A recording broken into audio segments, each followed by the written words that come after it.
Saudara, kita lanjutkan lagi kutipan tulisan dari Iin Salihin MSc, mantan faculty member Prasetya Mulia Business School, ya. Dan di sini saya akan menyampaikan data-data yang penting bahwa orang Tionghoa itu selalu karena nggak tahu ya, karena Chongyung dan Tashe itu ajaran agung itu untuk belajar seumur hidup itu sudah menjadi DNA daripada orang Tionghoa. Maka ketika dia kaya, dia selalu menyisihkan uang untuk kegiatan sosial itu dalam bentuk pendidikan gitu. Ketika dia tua, bisa muncul ide kakek Puanggong, kakek Sinting memindahkan gunung. Ketika menjadi ibu miskin, menyekolahkan anaknya supaya pintar dan membentuk mentalnya dengan mengasah tongkat besi menjadi jarum, ya dong. Lalu ketika menjadi kaya, dia juga memberikan pendidikan pada sosial itu. Ya, pendidikan itu. Karena pendidikan ini adalah penting, karakter. Kalau karakter sudah habis, ya harta apa, benda apa semua jadi udah gak ada gunanya lagi, dihambur-hamburkan kan, gitu. Nah, dia saat menginformasikan beberapa hal yang penting itu, orang-orang yang penting yang selalu menyisihkan sebagian dari hartanya untuk keperluan sosial, yaitu Tan Kah Ke itu, ya. Sebelum Perang Dunia Kedua, dia sudah membuka sekolah di Singapura, Malaysia, dan Xiamen, kota kelahirannya. Sekolah tersebut terdiri dari berbagai tingkatan, dari SD hingga universitas, ya, ditambah beberapa sekolah kejuruan menjadi suatu kompleks beserta dengan fasilitasnya. Universitas yang dibuka ini kelas 1 waktu itu, ya. Bukan universitas kacang-kacang, ya.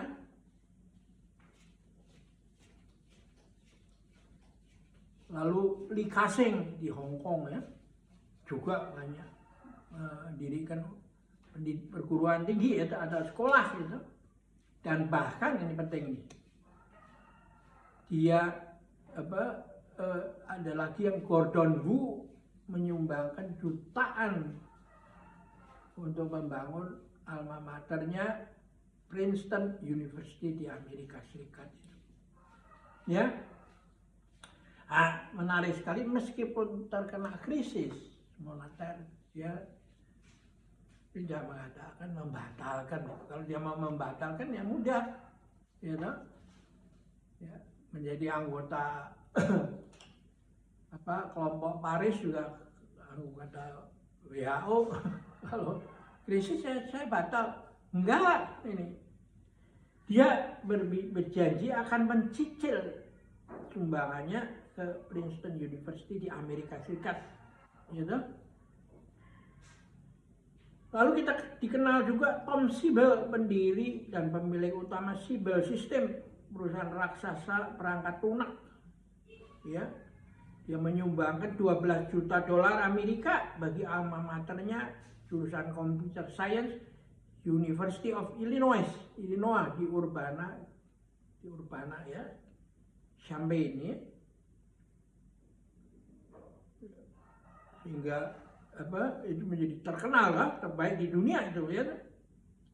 Jadi ada suatu gerakan moral untuk menghamba atau menanggulangi masalah kemerosotan moral akibat orang itu, seperti dikatakan Raja Yao, tambah kenyang dan bajunya badannya dibalut baju hangat, ya toh. Raja Yao kan 200 tahun sebelum Masehi itu. Konfusius itu 500 tahun sebelum Masehi.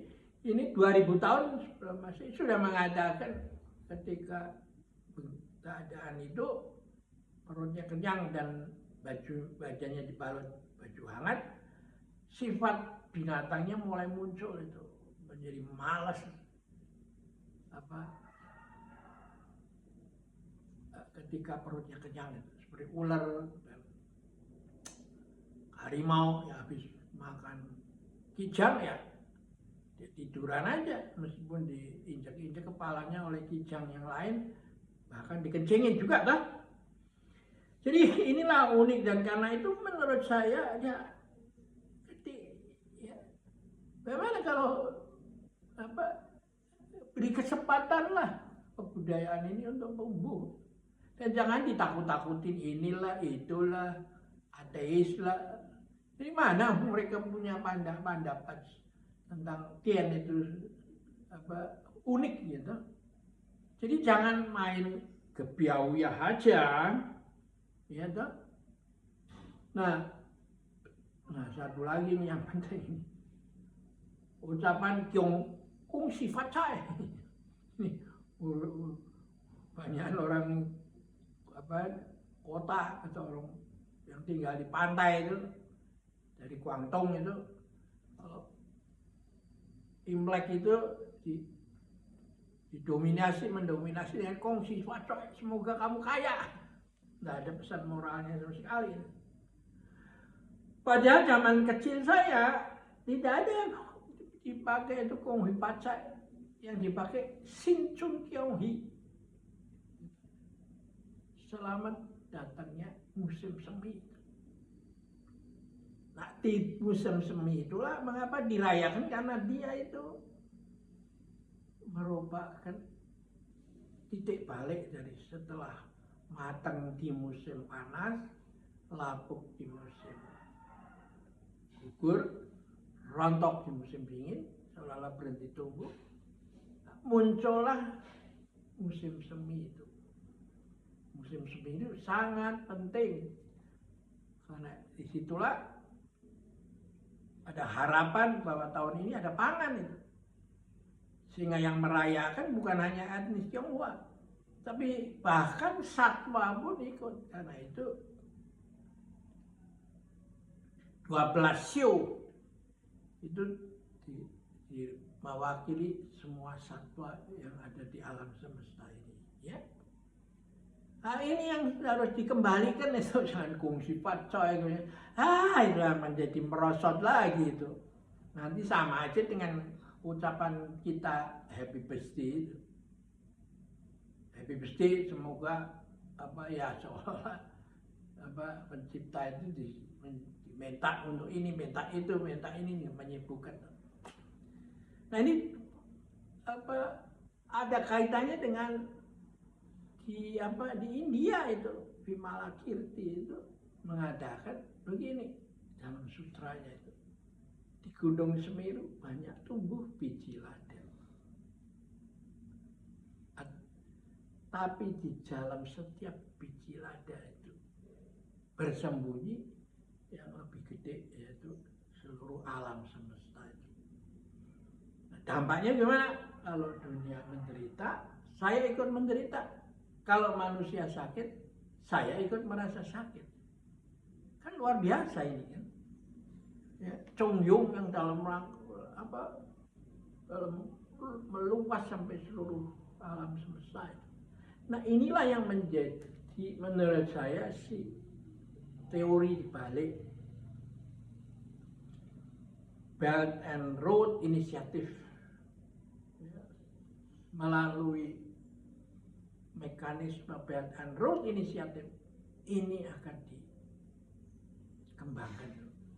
Karena itu kita berkewajiban untuk menjaga ini, mengawal ini, supaya karena seperti biasanya orang yang sudah berduit itu langsung menjadi merosot gitu ya. Jadi saya rasa ini menarik sekali untuk diungkapkan menutup tulisan daripada Iin Solihin 24 tahun lalu ya, yang masih relevan di zaman sekarang, bahkan menjadi sangat penting ketika Tiongkok